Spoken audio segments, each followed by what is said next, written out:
So then let's remove this thing, and then let me show you how you could also write these things, because these are getting a bit okay. And somebody says 2n minus 1. Sure, you could also do 2n minus 1. That also works, but it's a bit you would probably not do that. Okay, so let's see. One more thing. So you let me give you, because I will feel really bad if I don't do this. So okay, no, you usually don't write functions like this, right? So let's rewrite add 3 numbers. Okay. Let's call it easy mode, right? Which is what normal people do. So usually do this.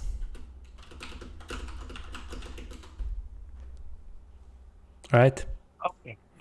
It's literally the same thing as this. So as far as Purescript cares, you're writing the same thing. But instead of writing all these lambdas and manual like arrows and so on here, you just write this, right? So it's saying, okay, I'm getting an x and the y and the z, which represent these 3 things here, right? Or the integer is the sum. Yeah. And then the result is here, right?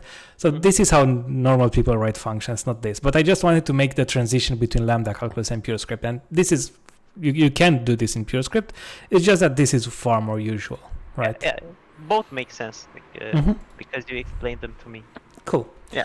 So then we could also write add 1 easy version as int to int, right? Where we say add 1 easy and we take some x, right? And then we say add 3 numbers easy of 0, 1, and x. Is it? And now maybe it's even clear what it does and how it works, right? Than this, because this is called partial application, right? When you why is it partial? Because you don't fully apply to get the value int, right? You apply just 2 of them and you get a function, right? So that's why we're calling it, we're partially applying values to it. But like if and this will probably become, this was confusing to me for a month when I started doing, like for many months after I started doing functional programming. I just wanted you to see it, but just write it like this, right? It's so much easier to just write it like this.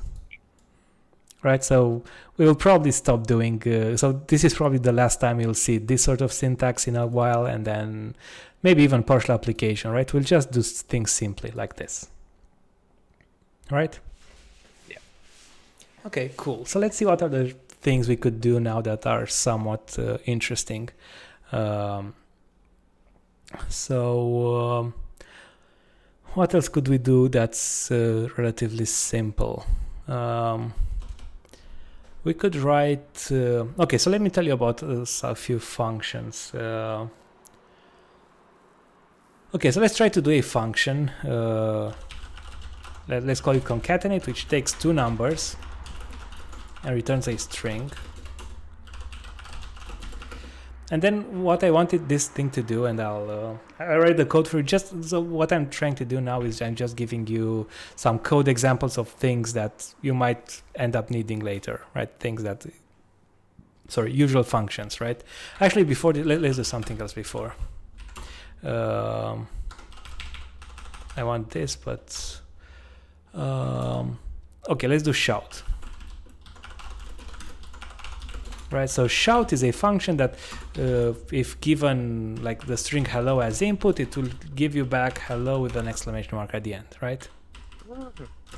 So if you give me string s, I can do this. So this is how you do shout. So you can think of this operator as the string concatenation, right? So this is a string, the input, and then you concatenate another string at the end. Does that make sense? It binds them together, yeah. Yep. Wait, what does this one was easier. Wait, it says something about add 3. Okay, no, not anymore. No, I think we removed the add 3 function. Okay. Let's just we'll just remove this because it's okay. We'll just keep 2 of them as an example for later. Okay, cool. And then let's do another function. How should I do this? Well, this already exists, but let's do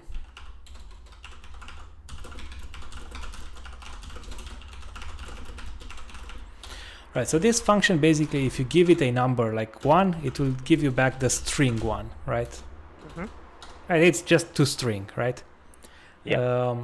And this function already exists. It's called show, right? Yeah, we're not going to talk about monoids now. Chiroptical, definitely not. Probably not for another 4 or 5 or so lessons. Okay, so we can do like this show. Okay, so how would we write something? So for example, let me explain what I want to do. So let's say if I get 1 and 2 here, I want to type 1 2, and if I get 5 and 10, I want to do 5 1 10. Right? So I just want to do toString on both of them and then concatenate them. Does it make sense what I want to do? Do you want to try, or do you want me to do it and then give you a different example? Yeah, okay. Just okay, so let me add the equal sign here. So just right here after the equal sign, right? How would you implement it? So just 1 second.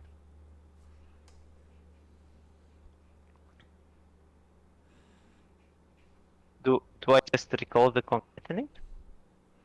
Well, concatenate is what you're doing, right? So we can't use the same function here. Yes, but I don't know how to give them. I don't know how to give the values to x and y. Well, so we already have x and y as integers, right? So first, so x is an int. So how do you turn an int to a string? With show. Right, so let's just type show x, right? Show x. And then show. Yeah, that was right. Show x was correct. Yeah, show x. Yeah, and show y. Exactly. Right? But then these things are, this is a string and this is another string, right? Yeah, so do I have to parentheses both of them? Right? You can, sure, you can. It's not really required, but do it because it will be easier to do the next step. Okay. Okay, so you have a string here and a string here, right? Yeah. So how do we combine two things? Like how do we concatenate two strings? Like this. Wait. Yep, exactly. That's it. You wrote it correctly. But then the rule in Purescript and in Purescript syntax is that if you have an operator, you don't need parentheses between like on the left and right, right? Okay. It will automatically. Okay, the rule is function application binds the strongest, right? So whenever you have a functional application like show is a function and then x is its argument, right? Yeah. So this will always evaluate first, and then this as well, right? So this to evaluate first, always, and then this evaluates on the result for them.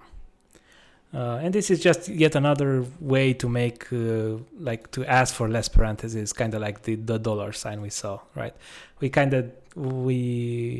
I don't know if you've ever heard or seen Lisp, but we're kind of trying to be as away from Lisp as possible using few parentheses because it's easier to read without them, right? Okay, so let's see what happens, right? We could do log of concatenate 5 and 10. Let's just use those examples, right? And let's see if it works. And yeah, it does work, right? Yeah. Cool. Okay, good job. So let's see. And then again, I'm also trying to get you a bit familiar with writing simple Purescript functions, but also show you a few useful general functions, right? So string concatenation, how do you do toString? What other kind of functions are useful here?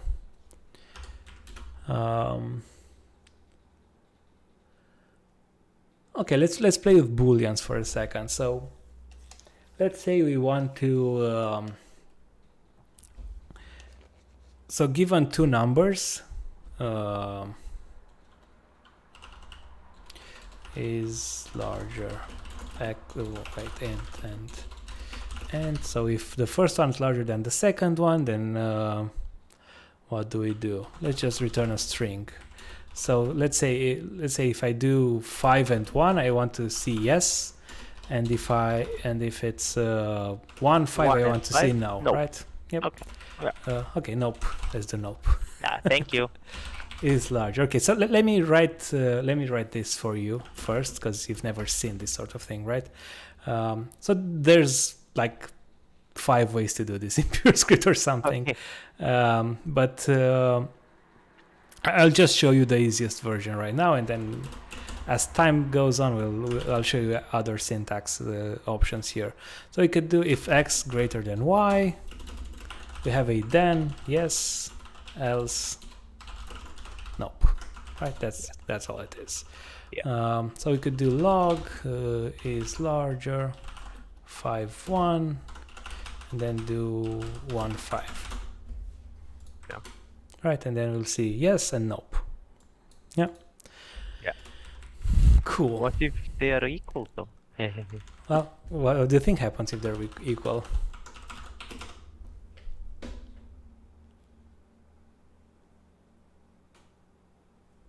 Do we get the... Oh, it goes to nope. Okay. Because x isn't bigger than y. Yeah, I don't know. Yeah, it's exactly. It's strictly bigger, right? We could do like this or I think like this, and then it will do the other thing. But yeah, okay, cool. So let me think. Let me try to give you a different example for you to write something. Okay, yeah, right. Chiroptical is totally correct. Okay, so there is, so the thing is, in most languages that you know, probably this is fine. Correct? Yes. This is like, if you don't need an else clause, you just don't write it, and that's fine, right? Yeah. Well, in Purescript and in pure functional programming languages, this is a compilation error. And you'll get a weird compilation error, unfortunately. So one of the downsides of Purescript is that if you do weird mistakes, for example, and this is considered a weird mistake, like a beginner mistake. It's not very beginner friendly sometimes with mistakes, right? It will tell you that it's unexpected. Let's see, maybe we can get a better error here. Let's try to do the, wait, where's the terminal? Let's see if we get something more verbose here. Unfortunately not. So it's just saying that it found an unexpected equal sign, which is definitely not what it means. What it means is that each then needs an else. There's no way around it. So let me explain you why that is. So basically, if you think of this as a lambda term, right? Okay. Like this is something that takes two ints and has to return a string. Well, if this is not true, then what string does it return? If this is not true, it goes for nope. Well, yeah, but right now with this code, when we're missing the else. Okay, it doesn't return anything. And that just breaks everything, right? Because if this doesn't return anything, then how can I trust this function to return me a string? So this is one of the most important things in, like, one of the important things in functional programming, right? You need to trust signatures, and right when we started this, we kind of said, yeah, we'll not write this, but hopefully by a few lessons in, you'll learn that this is the most important part of a function, not the implementation, right? You need to be able to learn the types, and you need to trust them. And if you cannot trust them, if this could decide not to return something, then it would be very, very hard to trust functions, right? So basically, there is it's impossible to be missing an else clause. And then this is probably something that you should be used with from other languages, but this also is a compilation error. Because okay, I'm saying I'm returning a string, so how could I be returning an int instead, right? So if you're trying to compile this, it will say, okay, it could not match int with string, right? Because you're trying to give me int and I'm expecting a string here. Yeah. Right, so good thing to remember, you always have to have an else whenever you do an if clause. Got it. Also, you should be very careful with spaces and with indentation, because it's kind of like, if you've ever, I think you've told me that you've done a bit of Python at some point, or at least I only started it. Yeah. Okay, cool. You probably you might remember that Python is white space sensitive, right? You kind of it matters. Okay, so is Purescript. So for example, if this is here, I think it's an error, or maybe it's not. I don't know. Some rules are very weird with this, so you should be careful with that. I don't even remember when. Maybe ifs have a special case. But some things definitely are very sensitive to spaces, so I should be careful with that. I'm actually very surprised that this didn't blow up. Maybe it blows up if I do this. Oh yeah, actually, yeah, we do have problems. It just, let's see if I try to compile now. Oh, it did work. What does it do if I run it? Does it even work correctly? Yes and no. Yeah, it does work correctly. Okay, so maybe ifs and else's have special cases where, because they know they're expecting them, then it works. But yeah, I did not choose the correct example to tell you about this. But yeah, trust me, we'll find examples. I'll try to find a better example sometime.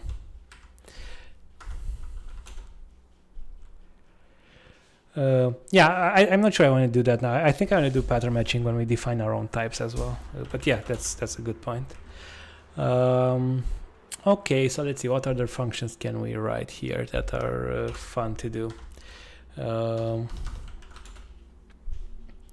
Oh, by the way, if you have an idea of a simple function, you can just say it. Like something you'd be curious, how does it work in Purescript? And we'll see if there's an easy way to do it.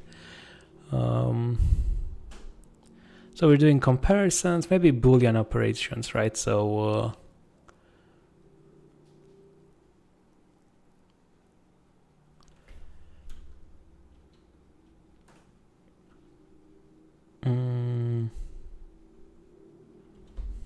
we could even write our own if else. Oops.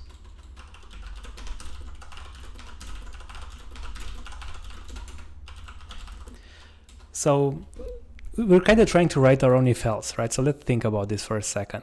So we're getting a Boolean b, right? A value, right? Actually, before I write everything down, let's do this, because we don't know what happens, right? Cool, so let's see.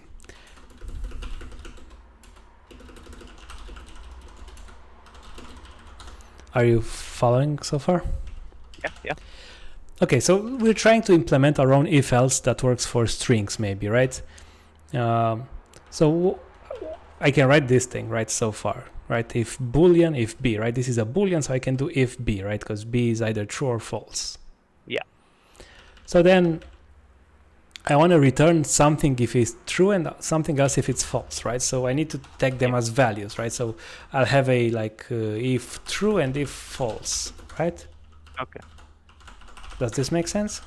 Yeah. Okay, so then what's the type here? Can you guess? Or again, you might not be able to because I have not explained much about types, but could you maybe guess? You did mention strings. Yeah. So yeah, this is a string. So how many strings do I need here?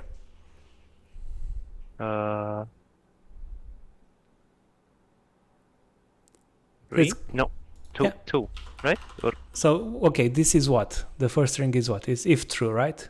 yeah. And the second then one, is the if false. okay. And do I need anything else? And well, it does need a third one, but I don't know why. It needs a third one because it's the return value, right? Because I also need to add the return value at the end, and the return value is always a string, right? It's either this or this. Okay. Right. So now, for example, do you think you can write? Wait, I mistyped, right? Yeah. Cool. So now, do you think you could rewrite is larger to use if else instead of an explicit if? Okay. But the problem that I'm having is with the Boolean. But okay. So No. So you need to rewrite this one is larger. Right. So you basically I want you to replace this, and you can keep it there with a call to this function. mm-hmm. So maybe we could just fill in the things we know, right? So maybe just So I'll just okay. And you said that it is if false. Well, we don't. So look at this for a second. So this is our current scope right now, right? Yeah. So we don't have an if true and if false because these are in a different scope. They're here, so we don't have access to them. So I have to call the if else function. Exactly. First. You need to call if else. So it's if else of. Well, not there. Okay. Let me What give did me I one add it? second. So basically we need to call it, right? So we put it on the right hand side Okay. here, right? So then if we want to call it, this is where a Boolean goes, right? Because it's the first thing, correct? Let me go back here to And no. Okay. Okay, so this is a boolean here, the first thing, right? Actually, let's look at the shape of if else, right? So it takes a boolean here, right? Yeah. And a string here and a string here, right? That's how it works. Yeah. And then it gives us a string, which is exactly what we need. Yeah. Right? Okay. So then what do we need to, so if else, what do we need it to return if the boolean is true? If the boolean is true, it needs to return yes. Okay, so that means that we can just replace this string with yes. That's all we need to do. But I do have one question. Yep. Oh, no. Okay, it was a bad question. There's no such thing as a bad question. No. Okay. I wanted to ask if I have to replace the int with the strings, but no, this is for the is larger, so x and y are the ints, and the strings are the yes and the nope. Okay. So now we need a way to create this boolean thing, right? Yeah. So what was the condition we wanted here? So if x is bigger than y, then do I just apply the b equal true or something? So no, here. So let me explain something. So this greater this is no magic here. If we can I even press it? That doesn't work. Can I hover on top of it? Yeah. So can you hover on top of the greater sign between x and y? Yes. Wait. Oh, okay. So okay, if you ignore all the crazy things here, it says a to boolean. Yeah. Which kind of means it wants two things, and then it gives you a boolean. Right? And those two things, we already have them. It's x and y. Yeah. So what that means is that instead of this boolean here, we could just write the expression in parentheses, like here. Wait, what? How? Can you see? Let me show you, because yeah. This is the first time you're seeing this. So it's just this. X, Y, yes, nope. Do you see it? Because like if x greater than y, it gives you a boolean value. It goes here. Right? So it kind of like we don't need this if here and else and then because it's here already, right? Okay, we kind of moved it away, right? And then we're just replacing this becomes B and this becomes true and this becomes false. Okay. Yeah, I understood it now. But I still need I still think I need to write one example to like. And again, these are not the simplest examples, right? But I kind of wanted to write some examples here just for you. So we'll do a lot more Purescript. This is just hey, let's look at some examples, and then we'll do things that are a bit more focused Purescript and from the beginning, right? So when we do more types. I feel like it's more like the syntax that is kind of beating me with a stick, you know? Yeah, it's totally different than most other things you're used to for sure. So it's totally expected that you would find it a bit hard to get used to for now. Okay, so let's see what kind of other things would be cool.